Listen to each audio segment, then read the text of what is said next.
बांध के मैं तो आया रे, ढोल बाजा भी साथ में मैं तो लाया रे।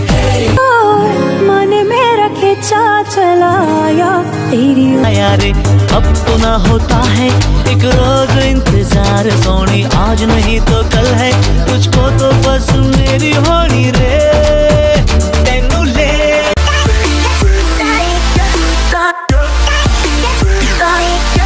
अस्सलामुअलैकुम, welcome back to my channel. मिले हैं आज एक नए व्लॉग के साथ।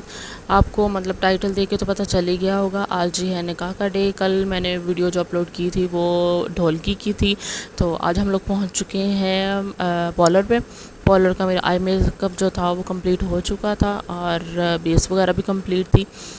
जो मेरा हेयर स्टाइल था, नेल पॉलिश भी डन थी। हेयर स्टाइल जो था वो जो मैंने बोला था वो बना नहीं, और क्योंकि उनकी जो हेयर स्टाइलिस्ट थी वो ऑफ पे थी, तो ये नेल आर्टिस्ट थी। अच्छा नेल पेंट इन्होंने आर्ट जो था वो दिखाया अपना।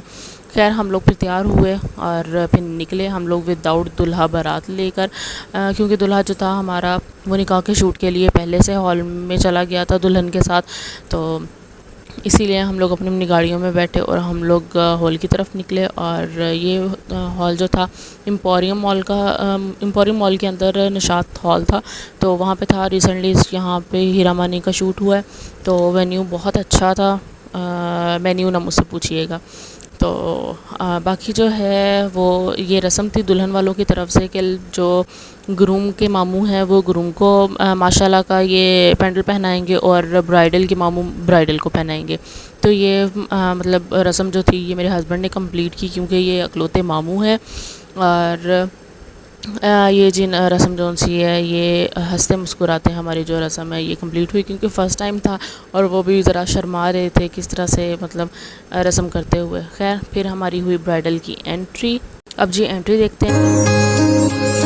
जाने कैसे बांधी तूने अखियों के डोर, मन मेरा खिंचा चलाया तेरी ओर। सब मुझे देख के नोटिस कर रहे थे कि पता नहीं क्यों सैड बैठी है, लेकिन मैं सैड नहीं थी। एक्चुअली मिरर में मुझे सब कुछ नज़र आ रहा था, फिर मैंने मुनासिब नहीं समझा कि मैं पीछे मुड़ के देखूं। ऐसे ब्राइडल भी ज़रा जो है वो ज़रा अनकंफर्टेबल सी हो जाती है कि सारे मुझे ही देख रहे हैं, तो इसलिए मैंने अपना फ़र्ज़ निभाया और मैंने उसको मिरर से देखा। खैर निकाह हुआ और निकाह में जो है वो कादियानों का नाम लिया गया, तो इसमें बहुत ज़्यादा जो था वो शौक था, क्योंकि मेरा भी रिसेंटली लास्ट ईयर निकाह हुआ है, तो हमारे निकाह में ऐसा मतलब कि कुछ भी नहीं था। खैर निकाह जो है वो अपने अंजाम को पहुंचा और ग्रूम उठे और उठ के उन्होंने जी अपनी ब्राइडल का जो घूंघट है वो उठाया, और इस तरह से जो है वो रस्म कंप्लीट हुई।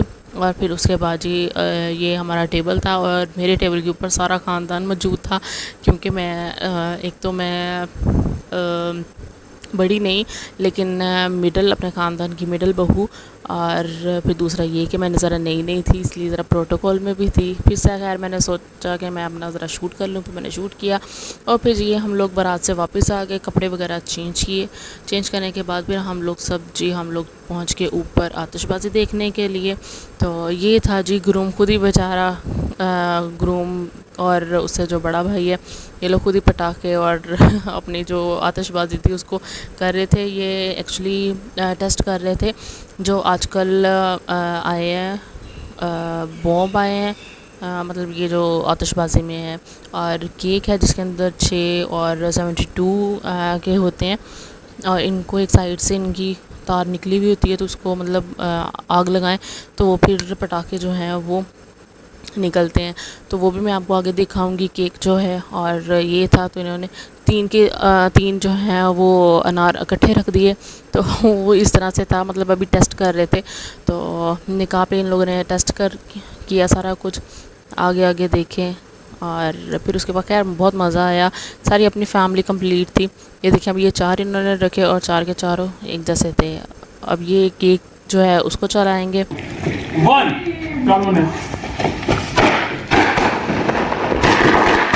ऐसे ही जी सब हंसते मुस्कुराते रहें, अपनी ज़िंदगी को एंजॉय करें। मेरे चैनल को लाइक सब्सक्राइब करना मत भूलिएगा। मिलते हैं नेक्स्ट व्लॉग में, अपना ख्याल रखिएगा, दुआ में याद रखिएगा। तब तक के लिए अल्लाह हाफिज़।